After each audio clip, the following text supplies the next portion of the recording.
Oba comes out, and as you can imagine, huge chance for Oba, just total superstar aura coming out, followed by Lesnar, who is introduced in the ring by Paul Heyman, and we go right into the match. Lesnar is delivering shoulder blocks in the corner, and Femi just shoves him off, and Femi won't go down from clotheslines, and it takes one clothesline to send Lesnar to the floor. And I mean, Lesnar sold so big here for this guy. He really did understand the assignment that I am here to really make Oba Femi, and he just made all of his offense feel that much more effective and playing the bully that is all of a sudden overmatched and realizing it in real time.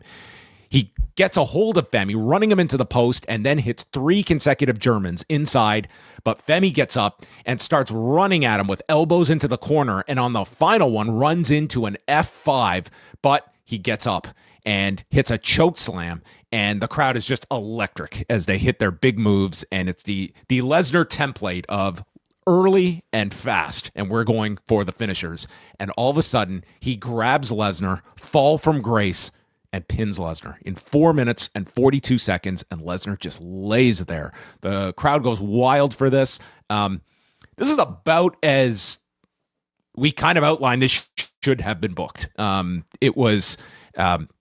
I like that they kept it short. It gave like an immediate jolt to this show, and I think it just really capitalized on this momentum that has permeated for Oba Femi over these last couple of months.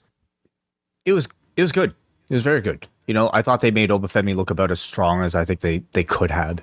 You could have made the argument that Femi shouldn't have sold a thing in this match, but they did have him sell some Germans, and I think like at least in allowing him to do that, it made this win feel a little bit more earned, while still having the headline out there of being able to say that he was able to beat Brock Lesnar in a relatively short amount of time.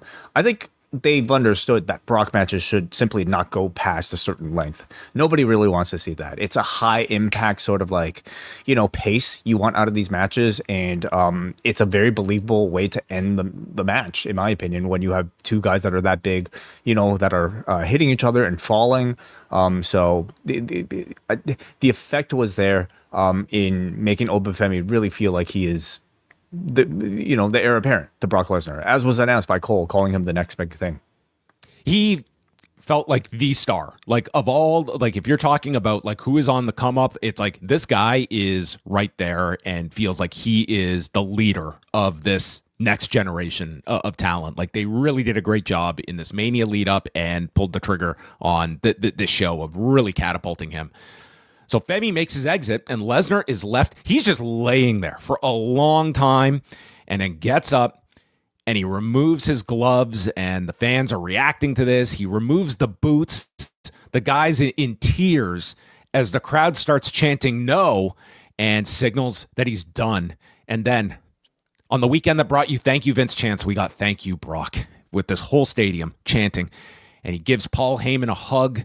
He's a total babyface to this crowd as he exits and gives one last look off the ramp there eye to eye with Brock Lesnar guy, who is there, who is also unretired after walking away. My question to you, Wei, is will the real Brock Lesnar follow in the steps of T-shirt guy? Will he unretire? I'm willing to say yes at some point. The question is when and whether or not it would be SummerSlam in Minnesota.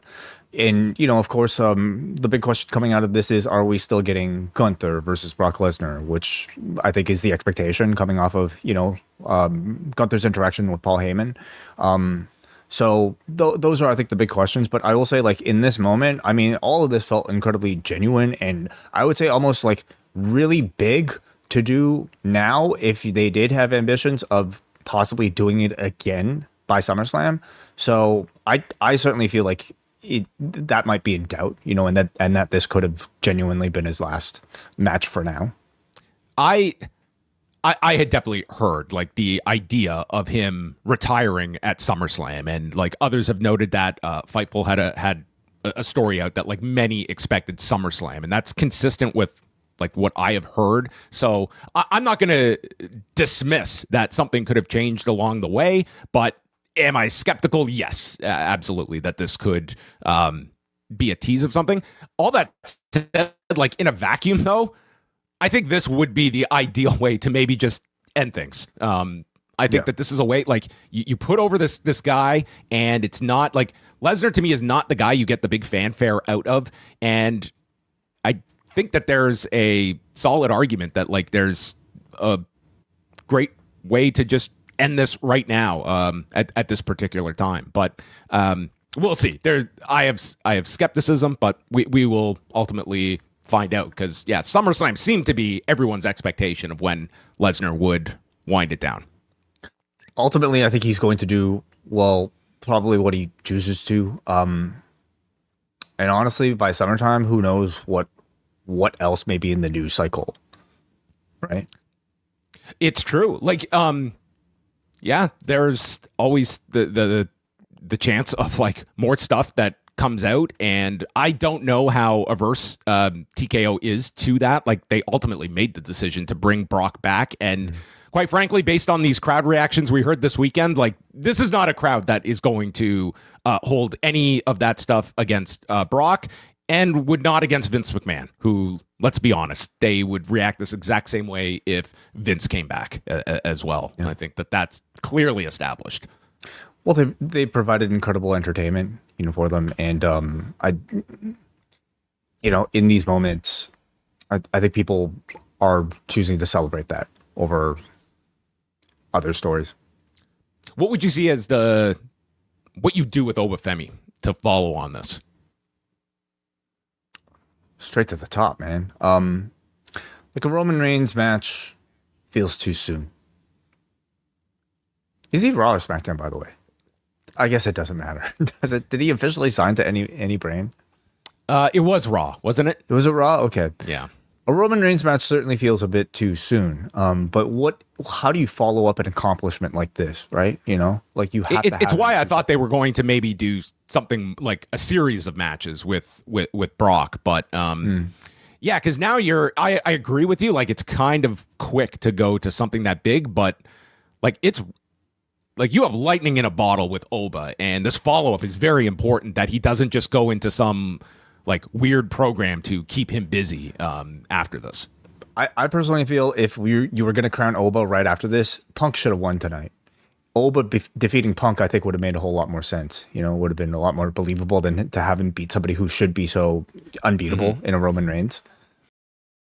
It is WrestleMania month at postwrestling.com. Wei Ting and John Pollock go live all WrestleMania week beginning Monday, April the 13th. Sign up for the Post Wrestling Cafe and you will get live shows all week long leading into our coverage that weekend of WrestleMania 42. This month, we're also bringing you reviews of Spring Break 2 from New Orleans in 2018 and a special Patrons Pick edition of Rewind Away. Sign up now at postwrestlingcafe.com, and this month, new subscribers get 50% off for the first month. Head on over to postwrestlingcafe.com.